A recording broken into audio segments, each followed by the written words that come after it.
Hi guys అందరికీ నమస్తే. ఈ పింఛన్లకు సంబంధించి రకరకాల ప్రచారాలు జరుగుతున్న సందర్భంలో ఒక కీలకమైనటువంటి ఒక అప్డేట్ నేను మీకు చదివి వినిపించే ప్రయత్నం చేస్తాను.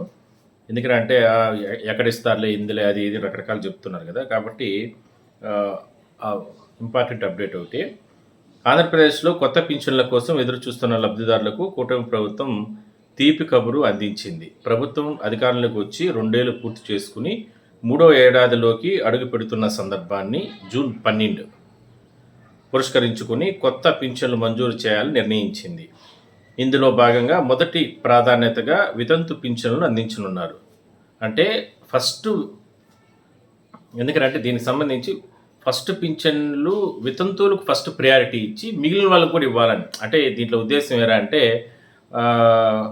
వితంతువులకి అంటే వెబ్సైట్లో కానీ ఇలాంటి సోషల్ మీడియాలో వితంతువులకే ఇవ్వబోతున్నారు, కొత్త పింఛన్లు ఇప్పుడల్లా ఇచ్చేది లేదు, ఇట్లా రకరకాలుగా ప్రచారం చేస్తున్నారు. కానీ ఫస్ట్ ప్రియారిటీలో వాళ్ళకి ఫస్ట్ ఒక 10 మందికి ఇస్తారనుకోండి, ఆ 10 మందిలో ఫస్ట్ 5 మందికి వాళ్ళకి ప్రియారిటీ ఇచ్చి మిగిలిన వాళ్ళకి కేటగిరీలో ఉన్న వాళ్ళకి అవకాశం కల్పించాలా అని ఆ ఉద్దేశంతో ఆ రకంగా నిర్ణయం తీసుకోవడం జరిగింది. ఇక లబ్ధిదారుల సంఖ్య ఎంత ఉండే అవకాశం ఉంటుంది? రాష్ట్ర వ్యాప్తంగా సుమారు ఇప్పటి వరకు గత ప్రభుత్వంలో కావచ్చు, ఈ ప్రభుత్వంలో ఇప్పటి వరకు అప్లై చేసుకున్న వాళ్ళు ప్రభుత్వం దగ్గర లిస్ట్ ఉంది. 1,53,000 మంది అర్హులు ఉన్నట్లు సెర్ఫ్ అంచనా వేసింది. పింఛను మొత్తం వీరికి నెలకు 4,000 చొప్పున పింఛను మంజూరు చేస్తారు. దీనికోసం ప్రభుత్వం నెలకు 61 కోట్లు అదనంగా ఖర్చు చేస్తుంది. ఆల్రెడీ ఒక 2,3 కోట్ల వరకు దాదాపు 3,000 కోట్ల రూపాయల వరకు ప్రతి నెల పింఛన్లు ఇస్తూ ఉంది కదా. సో ఇంకొక 60 కోట్ల రూపాయలు వీళ్ళకి యాడ్ అవుతుంది. ఇంకా స్పెషల్ కేటగిరీ ప్రభుత్వం ఇప్పటికే స్పౌజ్ పెన్షన్లకు సంబంధించి పింఛను పొందుతున్న భర్త చనిపోతే మరణ ధృవీకరణ పత్రం అందిన వెంటనే మరుసటి నెల నుంచే ఆ పింఛన్ను భార్య పేరు మీదకు బదలాయిస్తున్నారు. దీనివల్ల ఆ కుటుంబం ఆర్థికంగా ఇబ్బంది పడకుండా చేయూత లభిస్తుంది. ఇప్పటి వరకు ఈ విధానం ద్వారా 2.30 లక్షల మందికి కొత్తగా పింఛన్లు అందాయి ఇప్పటి వరకు. అయితే భర్తకు పింఛన్ లేని పక్షంలో చనిపోయిన వారి భార్యలకు వితంతు కేటగిరీ వెంటనే పింఛను అందడం లేదు. ఇప్పుడు అటువంటి అర్హులందరికీ పింఛన్లు ఇవ్వాలని చెప్పి ప్రభుత్వం నిర్ణయించింది. ఏదైతే దీనికి సంబంధించి మీకు క్లారిటీ వచ్చి ఉంటుంది.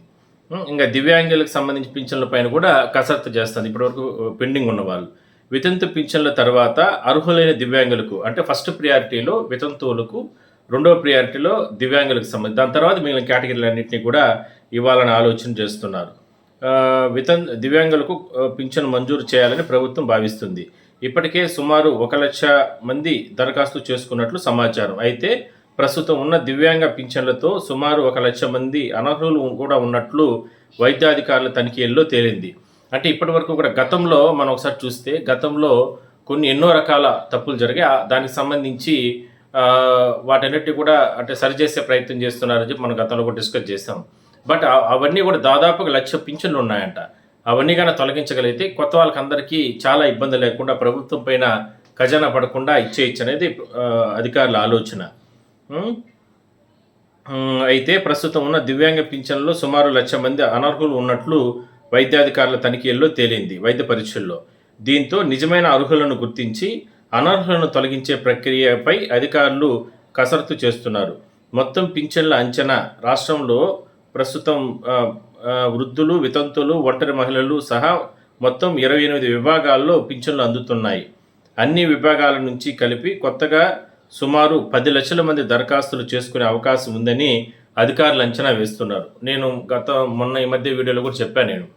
అంటే అన్ని కేటగిరీలు అంటే దాదాపు 28 కేటగిరీలు ఇప్పటివరకు కూడా పింఛన్లు ఇస్తున్నారు. సో వీళ్ళు ఇప్పటి వరకు అంటే ఇప్పుడు ఒకవేళ అనర్హులు ఇటోళ్ళందరూ కూడా తీసేస్తే మళ్ళీ కొత్త వాళ్ళు కానీ అన్ని కేటగిరీల్లో ఉన్న కానీ అప్లై చేసుకోగలిగితే 10 లక్షల మంది ఎదురు చూస్తున్నారంట. చూసే అవకాశం ఉందని అధికారులు భావిస్తున్నారు. వీరందరికీ పింఛన్లు మంజూరు చేయాలంటే మరో 400 కోట్లు అంటే ఏడాదికి సుమారు 4,800 కోట్లు అదనంగా ప్రభుత్వం పైన భారం పడే అవకాశం అయితే ఉంది.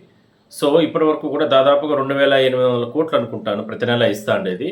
ఇప్పుడు ఈ పాత వాళ్ళకి ఒకవేళ అంటే వాళ్ళ అనర్హులకు తీసేసి కొత్త వాళ్ళకి అందరికి యాడ్ చేసి ఈ 10,00,000 మంది అప్లై చేసుకున్నా కూడా వాళ్ళలో కూడా కొంచెం మార్పులు చేర్పులు అందరికి కన్నా అంటే న్యాయం చేయగలిగితే కన్నా ఇంకొక 400 కోట్ల రూపాయల వరకు కూడా అంచనా పడొచ్చు అనేటటువంటి ఆలోచన ప్రభుత్వ పెద్దలు చేస్తున్నారంట. అంటే సంవత్సరానికి ఇంకొక 4,800 కోట్లు, అంటే దాదాపుగా 3,000, అంటే నెల నెల వచ్చి ఇంకొక 400 కోట్లు యాడ్ అయితే 3,200, 3,300 కోట్లు పింఛన్ల కోసం పెట్టాల్సిన అవసరం అయితే ఉంటుంది. సో ఏదైనప్పటికీ కూడా ఎట్టి పరిస్థితుల్లో కూడా పింఛన్లు ఇస్తారు. అది ఫస్ట్ ప్రియారిటీ. ఫస్ట్ వితంతు పింఛన్లు, దాని తర్వాత దివ్యాంగుల ప్రియారిటీ ఇస్తారు. మిగిలిన కేటగిరీల వాళ్ళకి అందరికీ కూడా జూన్ నుంచి కూడా పింఛన్లు అనేది మంజూరయ్యే అవకాశం అయితే ఖచ్చితంగా ఉంది. చూద్దాం నెక్స్ట్ దీన్ని ఏ విధంగా చేస్తారు, ఎట్లా దీన్ని ముందుకు తీసుకెళ్తారు.